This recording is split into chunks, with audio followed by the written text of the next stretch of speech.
जय हिंद मेरे प्यारे साथियों। तो कैसे हैं आप लोग? आई होप आप सब लोग बढ़िया होंगे। सो गाइस, आज के सेशन में हम मैथ्स के प्रैक्टिस सेट नंबर 24 करने वाले हैं, जिसमें महत्वपूर्ण प्रश्नों को करने वाले हैं। यह सारे प्रश्न प्रीवियस ईयर में पूछे गए प्रश्नों से लिए गए हैं। जितने भी प्रश्न हम करने वाले हैं आगामी किसी भी एग्जाम के पॉइंट ऑफ व्यू से बहुत ज़्यादा महत्वपूर्ण है। इसलिए अगर आप किसी भी कॉम्पिटेटिव एग्जाम की तैयारी करते हैं तो आप इस वीडियो को अंत तक जरूर देखिएगा, और वीडियो अच्छी लगे तो वीडियो को लाइक जरूर कीजिएगा, और यदि आप हमारे चैनल पर पहली बार आए तो चैनल को सब्सक्राइब जरूर कीजिएगा। इससे पहले हमने 23 वीडियो बनाए हैं, अगर आपने उन वीडियो को नहीं देखा है तो उन वीडियो को जरूर देखें। चलिए हम बढ़ते हैं प्रश्न की ओर। तो देखिए यहाँ पे हमारा पहला नंबर प्रश्न क्या है कि पहला नंबर प्रश्न बोल रहा है कि जहाँ पे एक घनाभाकार कमरे के फर्श का क्षेत्रफल जो है कितना 48 वर्ग मीटर दिया है। ठीक है, उसके बाद बोला है क्वेश्चन में कि उस कमरे में रखी जा सकने वाली सबसे लंबी छड़ की लंबाई ज्ञात करना है। तो सबसे लंबी छड़ ज्ञात करने के लिए क्या करना पड़ेगा, तो वहाँ पे हमें घनाभ का जो है विकर्ण निकालना पड़ेगा, उस कमरे का विकर्ण निकालना पड़ेगा। ठीक है, तो देखिए घनाभ क्या होता है, तो घनाभ के जो है इस तरह से कुछ इस तरह से घनाभाकार जो कमरा होता है उनका आकृति कुछ इस तरह से दिखता है। ठीक है, जहाँ पे इन सभी का जो है लंबाई क्या होता है, बराबर होता है, क्योंकि घनाभ के सब जितने भी भुजा होते हैं उन सभी का लंबाई क्या होता है, बराबर होता है।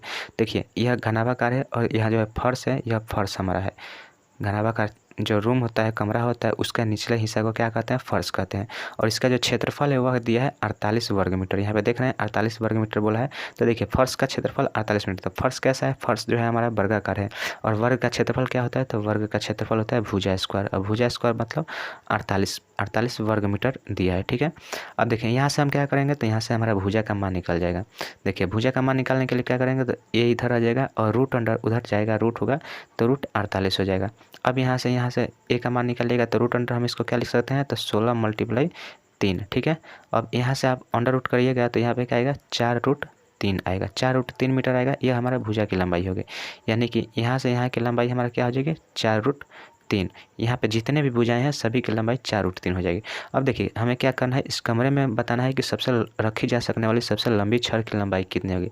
तो देखिए इस कोना से आप इस कोना पे आइएगा तो वही जो है सबसे लंबी छड़ है, यानी कि इस वर्गाकार जो घनाभाकार कमरा है इसका हमें विकर्ण निकालना होगा।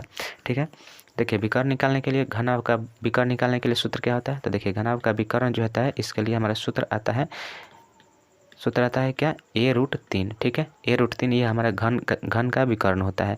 तो देखिए यहाँ पे जहाँ पे a का मान कितना है, तो a का मान है 4√3। ठीक है, तो यहाँ पे हम 4√3 लिखते हैं और मल्टीप्लाई √3 से हम मल्टीप्लाई करेंगे। तो देखिए √3 से √3 में मल्टीप्लाई होगा तो क्या होगा, यह रूट हट जाएगा और केवल 3 रह जाएगा, तो 4 × 3 हो गया। तो चरते हैं कितना होता है, 12 मीटर, यानी कि हमारा जो विकर्ण की लंबाई है कितना होगा, 12 मीटर होगा। ठीक है, तो देखिए इसका जो राइट आंसर हो जाएगा ऑप्शन नंबर बी, 12 मीटर। अगर घनाभ का हमें विकर्ण निकालना होता है तो घनाभ का विकर्ण का सूत्र क्या होता है, तो घनाभ का जो विकर्ण होता है इसके लिए सूत्र आता है हमारा a√2। ठीक है, तो सॉरी वर्ग का, यह वर्ग का विकर्ण का सूत्र है। तो अगर देखिए वर्ग का विकर्ण निकालना हो तो a√3 लगाइएगा, और घन का विकर्ण निकालना हो घन का, तो घन का विकर्ण का सूत्र होता है a√3। ठीक है, उम्मीद करते हैं क्वेश्चन आपको समझ में आया होगा। चलिए अब बढ़ते हैं नेक्स्ट प्रश्न की ओर। तो देखिए यहाँ पे हमारा दूसरा नंबर, देखिए प्रश्न क्या है, दूसरा नंबर प्रश्न में टाइम एंड वर्क से संबंधित प्रश्न दिया है। तो देखिए यहाँ पे बोल रहा है कि ए एक कार्य को 12 दिनों में कर सकता है। ठीक है, और जबकि बी उसी कार्य को 15 दिनों में कर सकता है, और सी की सहायता से वे कार्य को 5 दिनों में कर सकते हैं। तो यदि उन्हें पूरा काम करने में 960 रुपये का भुगतान किया जाता है तो ए की कितनी धनराशि मिलती है, ए को कितनी धनराशि मिलती है। अब देखिए इस तरह के सवाल को देखिए कैसे सॉल्व करते हैं। तो देखिए यहाँ पे जो हमारा काम करने के लिए कितना 960 रुपया दिया गया है। तो देखिए रुपया को कभी हम बांटते हैं तो उनकी क्षमता के अनुसार बांटते हैं, और कितने दिन अगर अलग अलग काम किए हों तो उनके कार्य और क्षमता के मल्टीप्लिकेशन के अनुसार ही हम रुपये को बांटते हैं। ऐसे अगर हम उसके क्षमता के अगर एक ही काम करना हो तो एक ही काम किए हैं उन दो सभी लोग, तो उनके क्षमता के अनुसार हम जो रुपया मिलता है उनको हम बांट देते हैं। ठीक है, तो चलिए हम देखते हैं इस क्वेश्चन को कैसे सॉल्व करेंगे। तो देखिए यहाँ पे ए जो है, ए एक काम को कितने में कर रहा है, 12 काम को कर रहा है। ठीक है, 12 दिनों में कर रहा है। और बी जो है उसी काम को कितने दिनों में कर रहा है, तो 15 दिनों में कर रहा है। और सी जो है उसी कार्य को, और ए बी सी यह तीनों मिलकर जो है उस कार्य को 5 दिनों में कर रहा है। ठीक है, तो ए बी और प्लस सी की सहायता से यह मिलकर 5 दिनों में कर लेते हैं। तो देखिए टोटल काम हम निकालने के लिए क्या करेंगे, तो इसका जो एलसीएम लेंगे हमारा वही टोटल काम हो जाएगा। ठीक है, तो इसका एलसीएम हमारा क्या हो जाएगा, तो देखिए इसका एलसीएम जो है हमारा 60 हो जाएगा। अब यहाँ पे 60 एलसीएम हो जाएगा तो ए की क्षमता कितनी हो जाएगी, तो देखिए टोटल काम में हम दिन से भाग देंगे तो हमारा जो निकल कर आएगा क्षमता निकल कर आएगा। तो देखिए 12×5 = 60 हो जाएगा और 15×4 = 60 होता है। तो यह बी की क्षमता आ गई 4, ठीक है। अब देखिए यह तीनों की क्षमता कितनी आ जाएगी, तो तीनों की क्षमता यहाँ पे हमारा 12 निकल कर आएगा, ठीक है। 12×5 = 60 होता है। अब देखिए यहाँ से हमारा ए का मान निकल कर आया, ए की क्षमता कितना है 5 है, वहीं पर बी की क्षमता कितना है 4 है, और टोटल 12 है। तो 5 और 9 हो गया, तो सी की क्षमता हमारा कितना हो जाएगी 3 हो जाएगी, ठीक है। तो यही जो अनुपात है, इसी अनुपात में हमारा जो पैसा है वह वितरण किया जाएगा, भुगतान किया जाएगा। तो देखिए 5, 4, 9 और 3, 12, यानी कि 12 अनुपात बराबर हमारा कितना है 960 रुपया है। तो यहाँ से एक अनुपात निकालिएगा तो एक अनुपात बराबर क्या जाएगा 12×8 = 96, 80 रुपया हमारा निकल कर आ रहा है एक अनुपात का मान, ठीक है। हमें देखिए क्या निकालना है, तो हमें ए के लिए धनराशि निकालना है कि ए को कितने रुपया मिलेगा। तो ए का देखिए 5 अनुपात में रुपया मिल रहा है और एक अनुपात का मान 80 है। तो 5 अनुपात का निकालने के लिए 5 × 80 कीजिएगा तो 8×5 कितना हो जाता है 40, और 1 सोना 40 या 400 रुपया, यानी कि 400 रुपया जो है ए को मिलेगा। तो देखिए ऑप्शन नंबर डी जो है इस क्वेश्चन का बिल्कुल राइट आंसर हो जाएगा, 400 रुपया ए को जो है प्राप्त होगा, ठीक है। उम्मीद करते हैं यह भी क्वेश्चन आपको समझ में आया होगा। देखिए इसमें सबसे पहले हमें निकालना क्या था, तो अगर हम यह हमारा क्या है, यह हमारा क्षमता है, एफिशिएंसी है, यह व्यक्ति है और यह इनके कार्य करने के दिन है, यानी कि यह टाइम है, और यह हमारा क्या है, यह हमारा टोटल वर्क है। देखिए टोटल वर्क निकालने के लिए हमने क्या किया, तो इन तीनों का एलसीएम लिया और वह टोटल वर्क हो गया, ठीक है। और टोटल वर्क में जब आप टाइम से भाग दीजिएगा तो हमारा क्षमता निकल गया। यह 5 क्षमता कहने का मतलब है कि यह जो ए है एक दिन में 5 काम कर सकता है, बी एक दिन में 4 काम कर सकता है, और यह जब तीनों मिलकर 12 काम कर रहे हैं तो सी की क्षमता क्या हो जाएगी 3 हो जाएगी, ठीक है। और यह जो हमारा निकल गया है, यह तीनों क्षमता निकल गया। और कभी भी पैसा जो है उसको बांटा जाता है तो वह उनके क्षमता के अनुसार ही बांटा जाता है, ठीक है। जो जितना काम करेगा उसको उतना पैसा मिलेगा, ठीक है। तो यह देखिए यहाँ से हमारा 12 काम हुआ और 12 के अनुसार जो यहाँ पे 960 रुपया भुगतान किया गया है। तो 960 रुपया को हम इन तीनों में बांटेंगे तो एक अनुपात का मान यहाँ पे हमारा 80 आ गया। तो हमें क्या निकालना है, ए का पैसा निकालना है। तो ए के लिए 5 है, तो मल्टीप्लाई 80 से करेंगे तो 400 रुपया आ जाएगा। यहीं पे अगर बी का निकालना होगा तो बी में हम मल्टीप्लाई क्या करते हैं 80 करते हैं, तो 8×4 = 32, यानी कि 320 रुपया होता है। अगर हम सी का निकालना होता है तो इसमें क्या करते हैं 80 से मल्टीप्लाई करते हैं तो 8×3 = 24, यानी कि 240 रुपया सी को मिलता है, बी को 320 रुपया मिलता है, ठीक है। चलिए अब बढ़ते हैं नेक्स्ट प्रश्न की ओर। तो देखिए तीसरा नंबर, देखिए प्रश्न क्या है कि तीसरा नंबर प्रश्न में बोल रहा है कि निर्देश दिया गया है जिसमें निम्नलिखित प्रश्नों में प्रश्नवाचक चिन्ह के स्थान पर क्या आना चाहिए। देखिए यहाँ पे प्रश्नवाचक चिन्ह है, बताना है इन सबको जोड़ने पर यहाँ पे क्या आएगा।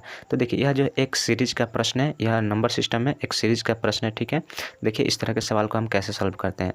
सबसे पहले आपको इस टाइप के सवाल बहुत ही ज़्यादा पूछा जाता है। तो देखिए इस टाइप के सवाल को हम कैसे सॉल्व करते हैं, काफ़ी आसानी से इसको हम सॉल्व कर सकते हैं अगर आप पढ़े हुए हैं। तो देखिए इसको हम क्या कर सकते, 1/30 को क्या लिख सकते हैं, तो 1/30 को हम 5 × 6 लिख सकते हैं, ठीक है। और प्लस में यहाँ 1/42 को हम क्या लिख सकते हैं, तो 6 × 7 लिख सकते हैं, ठीक है। और उसी तरह यहाँ पे प्लस करके 1/56 को हम क्या लिख सकते हैं, तो 7, 8, 56 होता है, ठीक है। तो यहाँ से हम इस तरह से लिख सकते हैं, ठीक है। अब देखिए यह सीरीज है जहाँ पे देखिए यहाँ पे इन दोनों का डिफरेंस क्या है 1 है, यहाँ पे भी डिफरेंस 1 है और यहाँ पे भी डिफरेंस 1 है, ठीक है। यानी कि यहाँ पे सभी जब डिफरेंस 1 हो तो देखिए इसके लिए एक सूत्र आता है, ठीक है। आपको सबसे पहले इस सीरीज में बैठा देना है और उसके बाद सूत्र लगाना है। तो इसके लिए एक सूत्र आता है, क्या होता है, तो 1/डिफरेंस, ठीक है। यह 1/डिफरेंस है, इन दोनों अंकों के बीच के डिफरेंस है, और मल्टीप्लाई है और उसके बाद क्या है पहली संख्या। तो पहली संख्या 1/5, जैसे कि यह 1 है और यह 5 है, तो छोटी संख्या कहने का मतलब छोटी संख्या, तो 1/5 और माइनस सबसे बड़ी संख्या, तो सबसे बड़ी संख्या 1/8 है, ठीक है। और इसी को सॉल्व कर देना होता है। तो देखिए डिफरेंस क्या है, तो डिफरेंस यहाँ पे 1 का डिफरेंस है, तो 1 का डिफरेंस तो 1/1 करिएगा तो 1/1 ही रह जाएगा। अब हमें 1/5 और 1/8 का हमें क्या करना होगा, तो इनको सोल्यूशन करना होगा। तो देखिए 5 और 8 का लघुत्तम क्या हो जाएगा, तो हमारा 40 हो जाएगा। यहाँ पे 8 होगा और यहाँ पे 5 हो जाएगा, ठीक है। तो यहाँ से जो हमारा संख्या निकल कर आएगा, ऊपर क्या आएगा, ऊपर 3 आ जाएगा और नीचे हमारा 40 आ जाएगा। यही हमारा जो इस क्वेश्चन का बिल्कुल राइट आंसर हो जाएगा 3/40। देखिए जो कि ऑप्शन नंबर सी में दिया है 3/40 हमारे इस क्वेश्चन का बिल्कुल ही राइट आंसर हो जाएगा, ठीक है। तो इस तरह के सीरीज में जब भी आपको सवाल देखने को मिले तो आपको इसी तरह से बनाना है, ठीक है। उम्मीद करते हैं क्वेश्चन आपको समझ में आया होगा। देखिए डिफरेंस का मतलब क्या था, तो डिफरेंस का मतलब अगर इनके बीच में 2-2 का डिफरेंस है तो यहाँ पे आप 2 ले सकते थे, परंतु यहाँ पे 1 ही था, तो 1 से 1 में भाग दीजिएगा तो 1 ही रह जाएगा, और 1 में कुछ हिस्से में मल्टीप्लाई कीजिएगा तो वह कोई प्रभाव नहीं पड़ता है, ठीक है। तो इसलिए हम यहाँ पे डिफरेंस नहीं लिए हैं, ठीक है। चलिए अब बढ़ते हैं नेक्स्ट प्रश्न की ओर। तो देखिए यहाँ पे हमारा चौथा नंबर, देखिए प्रश्न क्या है। तो चौथा नंबर प्रश्न हमारा एवरेज से संबंधित प्रश्न है। देखिए इसमें क्या बोल रहा है कि एक बल्लेबाज का जो रन औसत है वह 50 रन प्रति पारी है, ठीक है। वह अगले 5 पारियों में 400 रन बनाता है, जिससे उसका औसत 5 रन प्रति पारी बढ़ जाता है। उसके द्वारा अंतिम मैच तक खेले गए पारियों की संख्या क्या होगी। देखिए इसमें बताना है कि उसने टोटल कितनी पारियों को खेला है, ठीक है। अब देखिए यहाँ पे इस तरह को, इसको हम क्या एलिगेशन के मेथड से हम इसको सॉल्व करेंगे, ठीक है। एलिगेशन आप जानते होंगे। तो चलिए देखिए हम इसको सॉल्व करते हैं। देखिए बोल रहा है कि एक बल्लेबाज का जो रन है 50 रन प्रति पारी है, ठीक है। पहले जो वह खेल रहा था तो वह 50 रन प्रति पारी खेल रहा था, ठीक है।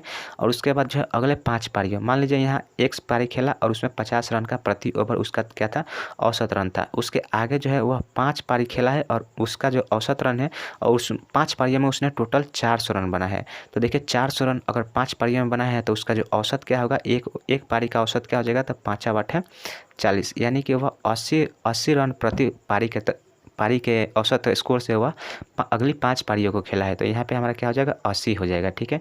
अब देखिए उसके बाद बोल रहा है कि जब वो पूरा खेल लिया, मैच को खेल लिया, तो देखिए उसका जो औसत है 5 रन प्रति पारी बढ़ गया, यानी 50 पहले था और यह 5 मैच खेलने के बाद उसका औसत 5 बढ़ जाता है, यानी कि यहाँ पे क्या हो जाता है, 55 हो जाता है।